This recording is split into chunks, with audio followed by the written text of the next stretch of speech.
नमस्कार मित्रों, कैसे हैं आप सब। आपका स्वागत है हमारे सार्वभौमिक विद्या यूट्यूब चैनल पर। आगे है स्वरों से संबंधित नियम। तो स्वरों से संबंधित नियम तीन है। तो वर्ग से संबंधित जो वर्ग के जो पहला अक्षर होता है उससे संबंधित दो नियम हम देख चुके हैं। अगले वर्गीकरण में है स्वरों से संबंधित तीन नियम है। टोटल कितने नियम है? तीन नियम है। दो नियमों को हम यहाँ देखेंगे, अगला नियम बाद में देखते हैं। तो सबसे जो पहला नियम है, इसमें स्वर आएंगे, दोनों में से एक तरफ क्या रहेगा? स्वर रहेगा। तो पहला नियम है कोई भी स्वर। पहला नियम क्या कहता है? प्लस के इस तरफ क्या हो, कोई भी स्वर हो चलेगा। कोई भी स्वर हो, कोई भी स्वर के बाद में यदि छ आता है, छ व्यंजन आता है, क्या आता है? च छ, है ना। ये छ व्यंजन आता है, तो कोई भी स्वर के बाद यदि छ व्यंजन आता है तो छ से पहले च का आना, यानी कोई भी स्वर हो, प्लस के इस तरफ कोई भी स्वर हो और इस तरफ यदि छ हो, तो जब ये दोनों जुड़ेंगे तो जुड़ने के बाद में ये जो छ है उससे आगे किसका आगमन हो जाएगा? किसी भी प्रकार का कोई बदलाव नहीं होगा, केवल छ से पहले आधा च आ जाएगा। क्या हो जाएगा? आधा जो च है यानी कि व्यंजन है शुद्ध रूप से वो च आ जाएगा। केवल च का आगमन हो रहा है यहाँ, और कुछ भी नहीं हो रहा है। नियम है कोई स्वर, उसके बाद छ छतरी वाला, है ना। छ छतरी अगर स्वर के बाद में आती है तो च का आगमन हो जाएगा। उदाहरण बहुत सारे आप देख सकते हैं। आ प्लस छादन, या आ स्वर है और छादन छ आ गया। आ और आ का और छ का मिलन हो गया। इसका मतलब हमारा नियम कहता है कोई भी स्वर है, स्वर आ गया, छ हो गया, तो छ से पहले किसका आगमन होगा? छ का, तो हो गया आच्छादन, है ना। प्रति प्लस छाया, प्रति यानी ई आ गई, के बाद में ई की मात्रा है, या ई की मात्रा है छोटी ई की, तो ई यानी कि स्वर आ गया, स्वर के बाद में छ आ गया, जिसका मतलब यहाँ च का आगमन होगा। क्या होगा? और बाकी कोई बदलाव नहीं होगा। प्रति का प्रति जैसा है वैसा ही लिखा रहेगा। तो ये प्रति का प्रति जैसा है वैसा लिखा है, केवल च आ गया तो ये होगा प्रतिच्छाया। क्या हो गया? प्रतिच्छाया। उसके बाद वी प्लस छेद, वी प्लस छेद है, तो वी में भी ई की मात्रा है और यहाँ छेद लिखा हुआ है, यानी छ आ गया, तो ई के बाद जब छ आ गया तो च का आगमन हो जाएगा विच्छेद। संधि विच्छेद करते हैं ना आप, वो ये उस विच्छेद का विच्छेद ऐसे होता है, देख लो आप, है ना। विच्छेद का विच्छेद ऐसे होता है। तो वी प्लस छेद हो गया विच्छेद। परि प्लस छेद, यहाँ भी ई की मात्रा है, या छ आ गया, छ का आगमन हो जाएगा। बस सिंपल सा नियम है कि कोई भी स्वर है उसके बाद छ आ गया तो च आ जाएगा एक्स्ट्रा में, बस। परिच्छेद, परि प्लस छेद का परिच्छेद हो गया। उसके बाद अनु प्लस छेद, ऊ की मात्रा है, या छ आ गया, स्वर है, छ आ गया, छ का आगमन हो जाएगा अनुच्छेद। मातृ प्लस छाया, तो यहाँ हो गया मातृ छाया, ये मातृ है, यहाँ किसकी मात्रा है? री की मात्रा है। री को भी क्या माना जाता है? स्वर माना जाता है। क्या माना जाता है? स्वर। इसलिए री के बाद में छ आ गया तो छ का आगमन हो गया, ये हो गया मातृ छाया। ठीक है, ये तो है इसका पहला नियम। ये आपको याद रखना है बहुत अच्छे तरीके से, स्वरों से संबंधित, क्योंकि वर्गीकरण करोगे तो आपको याद रह जाएगा। तो पहला नियम ये हो गया कोई स्वर, उसके बाद छ आ गया, छ से छतरी से संबंधित नियम है, च का आगमन हो जाएगा। दूसरा नियम क्या कहता है? दूसरा नियम कहता है कि जो स्वर है उनमें से अ और आ को छोड़ करके, यानी अ और आ नहीं होने चाहिए, उसके अलावा कोई भी स्वर, यानी कि ई ऊ री ए ऐ ओ औ, उनमें से कोई भी स्वर हो सकता है। तो अ आ के बाद में अ आ को छोड़कर उसके अलावा कोई भी स्वर हो प्लस के इस साइड में, और इस साइड में यदि स आ जाता है, क्या आ जाता है? स आ जाता है, तो स का क्या बन जाएगा? दूसरा वाला जो स, यानी स सर्प का स षटकोण वाला बन जाएगा। तो बिल्कुल सरल है ये भी नियम, कोई ज्यादा इसमें कोई मुश्किल वाली बात नहीं, बिल्कुल सरल से सरल नियम है दोनों। वो वहां च का आगमन हो रहा है, यहाँ स दूसरे स में बदल रहा है। नियम यही है कि प्लस के उस तरफ क्या आना चाहिए? इसमें अ और आ के अलावा, अ और आ के अलावा कोई भी स्वर आए चलेगा। तो यहाँ सु प्लस, उदाहरण देखिए आप, सु प्लस सुप्त, क्या है? सु प्लस सुप्त, यानी ऊ की मात्रा है, और यहाँ स आ गया, तो ये स कौन सी स में बदल जाएगा? स षटकोण वाले में, हो गया सुषुप्त। नी प्लस सिद्ध, नी प्लस सिद्ध, सिद्ध शब्द वैसे ऐसे ही लिखा जाता है, अगर अकेला सिद्ध लिखोगे तो ऐसे ही लिखा जाएगा, लेकिन जब वो इस शब्द के साथ में जुड़ता है नी, यानी ई की मात्रा है, अ नहीं है, उसके अलावा स्वर है, ई के बाद में स आ गया, ये हो गया निषिद्ध। नी प्लस सेद, नी प्लस सेद, तो ई की मात्रा है, स आ गया, ये स दूसरी स में बदल गया निषेध। वी प्लस सम, संख्या होती है ना तुम्हारे सम और विषम, है ना। वी प्लस सम, तो ये ई के बाद में स आ गया, तो ये उस स में बदल गया, विषम हो गया। वी प्लस सात, ये विषाद, विषाद का मतलब होता है पीड़ा या दुख, तो ये वी प्लस सात, तो ये उस स है दूसरे स में बदल गया विषाद। नियम यही है कि बस यहाँ अ के अलावा कोई स्वर हो, या स आ गया ये दूसरे वाला, स सपेरा वाला, स सड़क वाला, कुछ भी कह सकते हो, तो वो स फिर स षटकोण वाले में बदल जाता है। परि प्लस सद, तो ये परिषद जो आप लिखते हो ना, परिषद, है ना, विधान परिषद, तो ये जो परिषद होती है, तो परि प्लस सद, यहाँ ई की मात्रा, ये स आ गया, ये दूसरे स में बदल जाएगा। सु प्लस स्मिता, सु प्लस स्मिता, तो ये हो जाएगा सुस्मिता। क्या हो जाएगा? सुस्मिता। तो इस तरीके से इसके ये दूसरे दो नियम है। अब मैं इसको मिटा रहा हूं, आप लिखना चाहे तो लिख दें। अब तीसरा नियम लिखेंगे अपन। ये इसका तीसरा नियम है, स्वरों से संबंधित दो नियम हमने देखे। तीसरा नियम ये कहता है कि ई ऊ छोटी ई, छोटा ऊ, ए और आई, है ना, ई ऊ ए आई, ये स्वर है चारों। इन चारों स्वरों के बाद में यदि स्थ यानी आधा स और थ व्यंजन आते हैं या आधा स और न व्यंजन आते हैं, तो ये दोनों वर्ण फिर बराबर में ये दोनों वर्ण बदल जाएंगे। ये जो स है दोनों में आधा स आपको दिख रहा है, ये तो स सड़क वाला है, और ये स षटकोण वाले में बदल जाएगा। किसमें बदल जाएगा? स षटकोण आधे, आधा स है, ये आधा जो व्यंजन है यानी कि ये जो स व्यंजन है, स सड़क वाला, स सपेरा वाला, ये स षटकोण वाले में बदल जाएगा। और ये थ है, ये ठ में बदलेगा, और न है वो किसमें बदलेगा? न, यानी कि स्थ का हो जाएगा स्ठ, और स्नेह का हो जाएगा स्नेह। क्या हो जाएगा? स्नेह का हो जाएगा स्नेह, और स्थ का हो जाएगा स्ठ। इसके कुछ उदाहरण है, ज्यादा हार्ड नहीं है, सिंपल है, आपको केवल 4 वर्ण याद रखने हैं, ई ऊ ए और आई। इनके बाद में आधा स और थ आए या आधा स और न आए, तो आधा स और थ बदल जाएंगे, स दूसरा बदल जाएगा स षटकोण वाला, और थ बदल जाएगा ठ में, और आधा ये जो स है ये वापस बदल जाएगा, इसमें भी स षटकोण वाले में न बदल जाएगा ण में। आप देख सकते हैं कुछ प्रसिद्ध इसके उदाहरण है, इनसे बात जाने की गुंजाइश नहीं है। पहला है युधि प्लस स्थिर, युधि प्लस स्थिर।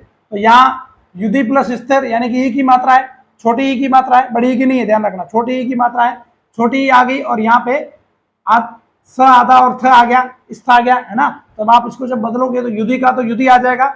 अब ये स किसमें बदलेगा? और कोई बदलाव नहीं है, मात्रा का कोई बदलाव नहीं है इसमें, ये स बदल जाएगा दूसरे वाले स में, और ये थ बदल जाएगा ठ में, तो हो जाएगा युधिष्ठिर। क्या हो जाएगा? युधिष्ठिर। वी प्लस स्नु, वी प्लस स्नु, वी प्लस स्नु का मतलब वी ई की मात्रा, स ये आ गया और नु आ गया, तो स तो बदल जाएगा दूसरे स में, और न बदल जाएगा न में, तो ये हो जाएगा विष्णु। विष्णु का संधि विच्छेद है वी प्लस विष्णु, ठीक है, तो ये हो जाएगा विष्णु। प्रति प्लस स्था, प्रति प्लस स्था, ई की मात्रा, स आधा और था आ गया, ई की मात्रा है, और स आधा और था आ गया, इसका मतलब ये स बदलेगा दूसरे स में, थ बदलेगा ठ में, ये हो गया प्रतिष्ठा। नी प्लस स्था, ई की मात्रा, आधा स और था, थ आ गया, स्थ आ गया, तो नी का तो नहीं रहेगा, और ये स दूसरे स में बदलेगा, था बदलेगा ठा में, ये हो गया निष्ठा। निष्ठा का विच्छेद होता है नी प्लस स्था। उसके बाद में वी प्लस स्था, ये हो जाएगा विष्ठा। क्या हो जाएगा? विष्ठा। विष्ठा में आप समझते होंगे पक्षियों की जो बीट वगैरह होती है उसको विष्ठा कहते हैं। नी प्लस स्नात, नी प्लस स्नात, नी प्लस स्नात, तो यहाँ ई की मात्रा है, ये स आ गया, ये न आ गया, ये स बदलेगा दूसरे स में, और ये न बदलेगा न में, हो जाएगा निष्णात। क्या हो जाएगा? निष्णात, यानी कि पारंगत व्यक्ति। नी प्लस स्थूर, नी प्लस स्थूर, तो यहाँ नी प्लस स्थूर है, ये ई की मात्रा है, स और थ दोनों है, आधा स और थ है, तो ये स बदल जाएगा दूसरे स में, और थ बदल जाएगा ठ में, तो ये हो जाएगा निष्ठुर। क्या हो जाएगा? निष्ठुर। इस तरीके से स्वरों से संबंधित 3 नियम, और प्रथम जो ये 5 वर्ग होते हैं, वर्गों के पहले वर्ण से संबंधित 2 नियम, यानी 5 नियम हम इसके पढ़ चुके हैं। तो अगला वर्गीकरण है त वर्ण से संबंधित नियम, यानी कि त वर्ण से संबंधित नियम हमने 5 भागों में बांटा था, वर्ग के प्रथम वर्ण के हिसाब से, और स्वर से संबंधित 3 नियम हमने देख लिए। अब है त वर्ण से संबंधित नियम। इसमें कितने नियम है? 4 नियम। कितने नियम है? 4 नियम है। तो इसमें से 2 नियम हम देखते हैं त वर्ण से संबंधित, यानी उनमें प्लस के इस तरफ या इस तरफ एक बार त जरूर आएगा, ताकि हमें ध्यान में रहे। तो पहला नियम कहता है कि त के बाद में जब स आता है, सशंकर वाला, ध्यान रहे इस बात का, ये थोड़े नियम थोड़े कठिन पड़ते हैं, लेकिन फिर भी आप समझने का प्रयास करेंगे तो बहुत आसानी से समझ में आने वाले नियम है। तो त के बाद में जब स आ जाता है, सशंकर वाला, तो त का च, यानी ये त किसमें बदल जाता है? च में। ये त किसमें बदलेगा? च में। और ये जो स है, ये स का छ छत्री, यानी त बदलेगा च में, स बदलेगा छ छत्री में या छ में बदल जाएगा। ये त के बाद में जब स आता है किसी भी शब्द में, संधि में, तो त का तो हो जाता है च, और स का हो जाएगा छ। कैसे? हम देखते हैं उदाहरण के माध्यम से। यहाँ शब्द दिया हुआ उत्त प्लस श्वास, क्या दिया हुआ है? ये त आधा है, ध्यान रहे इसका, उत्त प्लस श्वास, यानी यहाँ इस तरफ प्लस के इस तरफ त आ गया, इस तरफ स आ गया। हमारा नियम ये कहता है कि ये त बदलेगा च चम्मच में, आधे च चम्मच में, है ना, और ये स बदलेगा छ छाता में, है ना। तो ध्यान दे इसका। मैं आपको च चम्मच और छ छाता इसलिए बोल रहा हूँ ताकि हो सकता है आपको सुनना ही सही नहीं दे। तो यहाँ ये त बदल जाएगा च में, तो ये उत्त प्लस श्वास का हो गया उच्छ्वास। क्या हो गया? उच्छ्वास। त बदल गया च में, और ये स बदल गया, यहाँ हलंत आएगा नीचे, क्योंकि स आधा है इसलिए हलंत आएगा, तो ये हो गया उच्छ्वास। क्या हो गया? उच्छ्वास। समझ में आ रहा होगा आसानी से, कोई ज्यादा दिक्कत नहीं है। त के बाद स अगर आता है तो त का हो जाता है च, यहाँ त आ गया, त का च हो गया आधा, और स का हो जाएगा आधा छ, तो ये हो गया व्यंजन छ, उच्छ्वास। उसके बाद तत् प्लस शिव, तत् प्लस शिव, यहाँ त है, त के बाद स आ रहा है शिव, है ना, तो उसके बाद में त है तो त का च होगा, तो त के बाद यहाँ हमने च लिख दिया। ई की मात्रा है तो ई की मात्रा लगा दी, और ये स किसमें बदल दिया गया, छ में, तो ये हो गया तच्छिव। क्या हो गया, तच्छिव। उत प्लस शिष्ट, त आ गया, त के बाद स हो रहा है, त बदलेगा च में, स बदलेगा छ में, ठीक है, तो ये हो जाएगा उच्छिष्ट। क्या हो जाएगा, उत प्लस शिष्ट का क्या हो जाएगा, उच्छिष्ट। सत्य प्लस शास्त्र, सत्य प्लस शास्त्र, तो या त आ रहा है, त के बाद ये स आ रहा है, तो ये त बदलेगा च में और ये स बदलेगा छ में, तो ये त है वो च में बदल गया, ये स है वो छ में बदल गया, ये हो गया सच्छास्त्र। क्या हो गया, सच्छास्त्र। उत प्लस श्रृंखल, उत प्लस श्रृंखल, त है, त च में बदलेगा, ये इसमें स है, आधा स है, और नीचे र की मात्रा है, श्र है, तो री की मात्रा है, तो ये हो जाएगा, ये स बदल जाएगा, वापस किसमें बदल जाएगा, छ में, तो उत का त बदल गया च में, ये स की मात्रा है तो ये स बदल गया छ में, नीचे री की मात्रा लग गई, ऊपर अनुस्वार है तो अनुस्वार लग गया, तो ये हो गया उच्छृंखल। क्या हो गया, उच्छृंखल। उसके बाद में उत प्लस श्वसन, उत प्लस श्वसन, ये त बदल जाएगा च में, स बदल जाएगा छ में, तो उत श्वसन का हो गया उच्छ्वसन। क्या हो गया, उच्छ्वसन, क्योंकि ये स आधा है तो यहाँ छ भी आधा आएगा, तो ये है इसका त वर्ण से संबंधित पहला नियम। दूसरा नियम क्या कहता है वो भी देख लें अपन। तो पहला नियम आपको आई होप समझ में आ गया होगा, त के बाद में जब स आता है तो त का हो जाता है च और स का हो जाता है छ, ठीक है। फिर भी समझ में नहीं आया तो आप मुझे टेलीग्राम ग्रुप में पूछ सकते हैं। दूसरा नियम इससे संबंधित, त वर्ण से संबंधित, त और त के बाद में ये इसके जैसा का जैसा, दोनों एकदम मिलते जुलते हैं, क्योंकि वर्णों में बदलते हैं। त दूसरे वर्ण में बदलेगा और त च में बदलेगा, स छ में बदलेगा, उसी तरीके से यहाँ भी बदला होगा। यदि त के बाद में ह आ जाता, यहाँ तो स था लेकिन यहाँ त के बाद में क्या आ जाए, ह, तो थोड़ी परिस्थिति बदल जाती है। त का तो बनेगा द, त का क्या बन जाएगा, द बनेगा, और ह का क्या बनेगा, ह का बन जाएगा ध, यानी त व्यंजन का बन जाएगा द व्यंजन और ह व्यंजन का बन जाएगा, या आप देख सकते हो द व्यंजन, ठीक है। तो इसके उदाहरण के माध्यम से हम देखते हैं। उत प्लस हार, ऐसे शब्द आप देखते हो, उत प्लस हार, तो यहाँ त दे रखा है, हमारा नियम है त के बाद ह आएगा, तो यहाँ ह आ रहा है, त और ह दोनों मिल गए, तो त किसमें बदलेगा, हमारा नियम कहता है त बदलेगा आधे द में और ह बदलेगा आधे ध में, तो उत प्लस हार, इसका हो गया उद्धार। क्या हो गया, उद्धार। कैसे, ये त तो बदल गया द में, ये द आ गया आधा, और ये देखो ये जो शब्द लिखा होता है ना, जैसे ये ऐसे लिखा हुआ है, ये सब थोड़ा इसमें कंफ्यूज ना हो आप, बिल्कुल द और ध, तो इसमें आपको लगता है ऐसा है कि द पूरा है और ध क्या है, आधा, जबकि हकीकत क्या है, हकीकत इसकी होती है कि ये द होता है आधा और ध होता है पूरा, ठीक है ना, इस तरीके से होता है ना। तो यहां हम देखते हैं, तो तत् प्लस, सॉरी कौन सा देख रहे थे अपन, हाँ उद्धार वाला देख रहे थे, और हाँ ये उद्धार वाला था, उत प्लस हार, तो ये त बदल गया द में और ह बदल गया ध में, तो ये हो गया उत प्लस हार का हो गया उद्धार। इसको ऐसे भी लिख सकते हैं, उद प्लस धार है ना, उद्धार, इस तरीके से यह उद्धार पढ़ा जाता है। पत प्लस हति, पत प्लस हति, तो यहाँ त आ गया, ये ह आ गया, त बदलेगा द में, ह बदलेगा ध में, हो गया पद्धति। क्या हो गया, पद्धति। उत प्लस हरण, त आ गया, त बदलेगा द में और ह बदलेगा ध में, हो गया उद्धरण। क्या हो गया, उद्धरण। उत प्लस हत, उत प्लस हत, ये त है और ये ह आ गया, त बदलेगा वापिस वही हमारे नियम के अनुसार, त बदलेगा द में और ह बदलेगा ध में, हो गया उद्दत। उद्दत का मतलब कोई भी व्यक्ति किसी काम को तैयार हो उसे उद्दत कहा जाता है।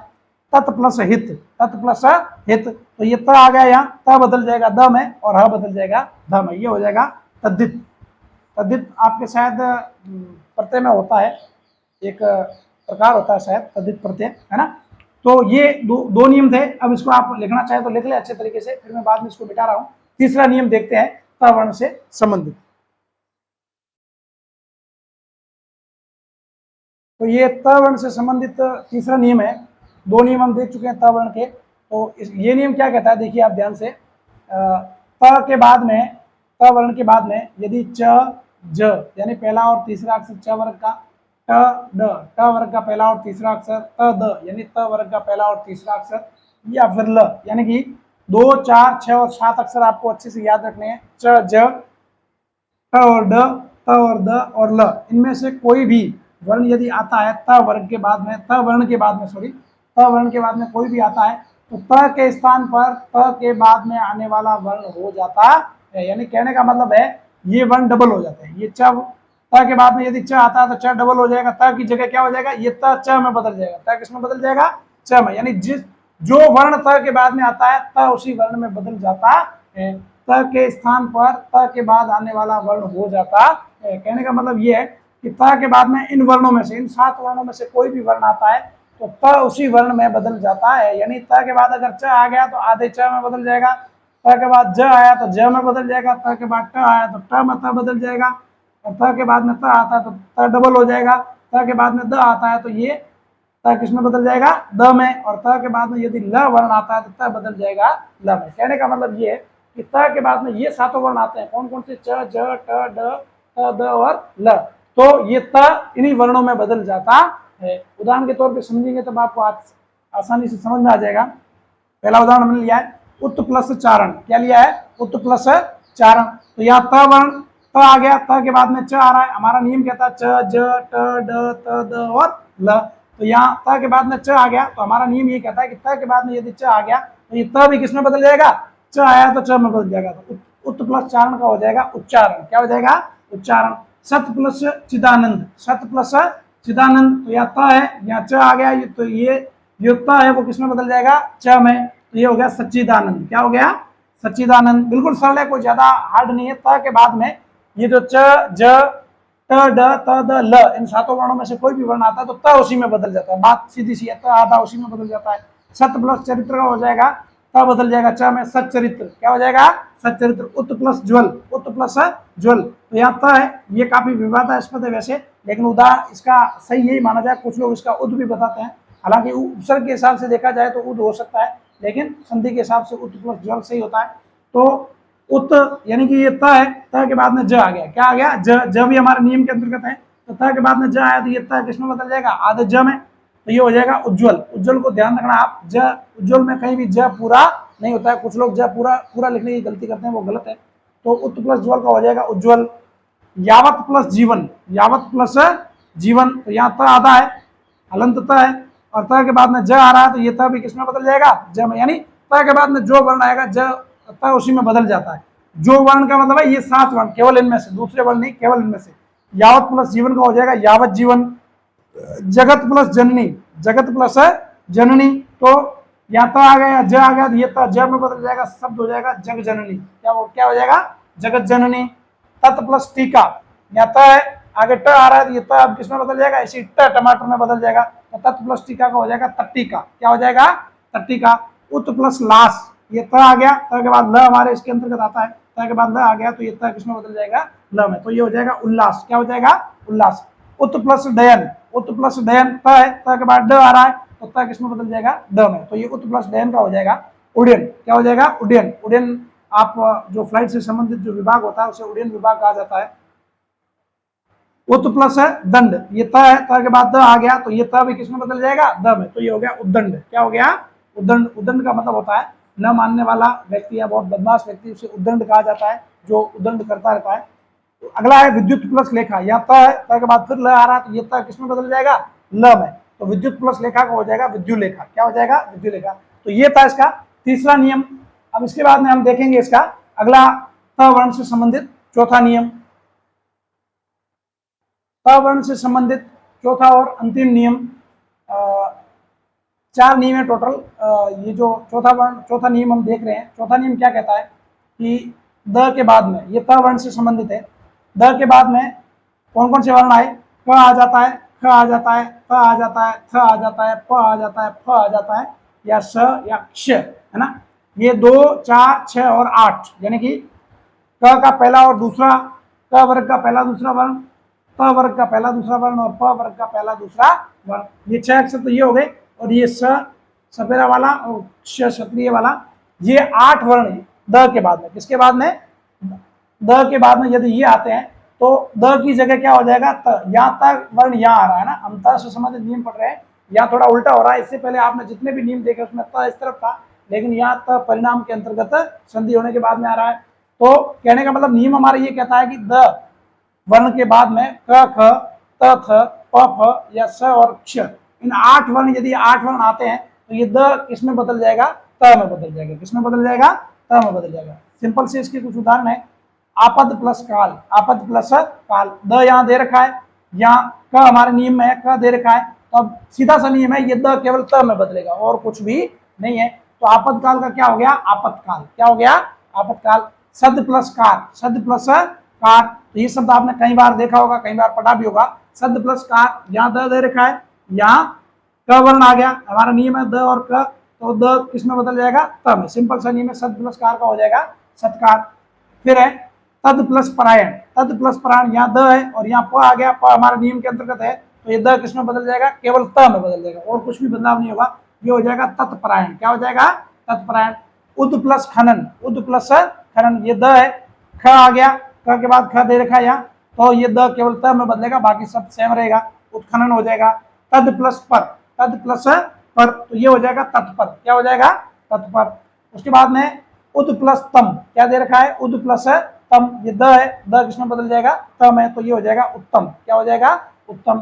तद प्लस पुरुष, तद प्लस पुरुष, द है, यहाँ प दे रखा है, तो द किसमें बदल जाएगा, त वर्ण में बदल जाएगा, ये हो जाएगा तत्पुरुष। आपके एक समास का भाग होता है तत्पुरुष, उसका संधि विच्छेद तद प्लस पुरुष के रूप में होता है। तो कभी कभार ऐसे समास संधि के जो भाग होते हैं उनसे संबंधित सीधे सवाल आपसे पूछ लिया जाता है कि तत्पुरुष में कौन सी संधि है या तत्पुरुष का संधि विच्छेद करें। तो थोड़ा आप ध्यान दें, ऐसी चीजें ज्यादा पूछी जाती है जो ग्रामर के दूसरे टॉपिक से जुड़ी हुई होती है, तो ये थोड़ा इंपॉर्टेंट है, ध्यान रखिए इसको। और उसके बाद में एक मैंने आपको तद्धित का पहले बताया था, तत् प्लस हित। उद प्लस तर, द है, त आ गया, तो उसका मतलब द किसमें बदल जाएगा, त में, तो ये हो गया उत्तर। क्या हो गया, उत्तर। जो आप उत्तर देते हो ना किसी चीज का आंसर, वो। उद प्लस शिप्त, यहाँ आपको लास्ट में दे रखा है क्षत्रिय वाला, यदि शिप्त भी आ जाता, ये वर्ण भी आ जाता, तो ये किसमें बदल जाएगा, त में, तो शब्द हो जाएगा उत्क्षिप्त। क्या हो जाएगा, उत्क्षिप्त। यानी कि जो मंद बुद्धि बालक होते हैं, जो कमजोर होते हैं, थोड़े से पागल होते हैं, उन्हें उत्क्षिप्त कहा जाता है, सॉरी उन्हें विक्षिप्त कहा जाता है, अलग है वो थोड़ा।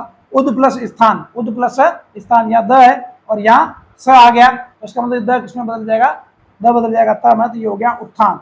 यहाँ स का लोप हो रहा है, ये जो स है इसका क्या हो रहा है, लोप, स वर्ण यहाँ गायब हो जाता है, थोड़ा अपवाद कह सकते हो आप इसको। तो ये इस तरीके से हमने हमारे वर्गीकरण के अनुसार हमने व्यंजन संधि को 5 भागों में अलग अलग बांटा। तो वर्ग का जो प्रथम वर्ण है उसके हिसाब से हमने इसके 2 प्रकार देखे, और स्वरों के हिसाब से हमने इसके कितने प्रकार देखे, 3 प्रकार देखे।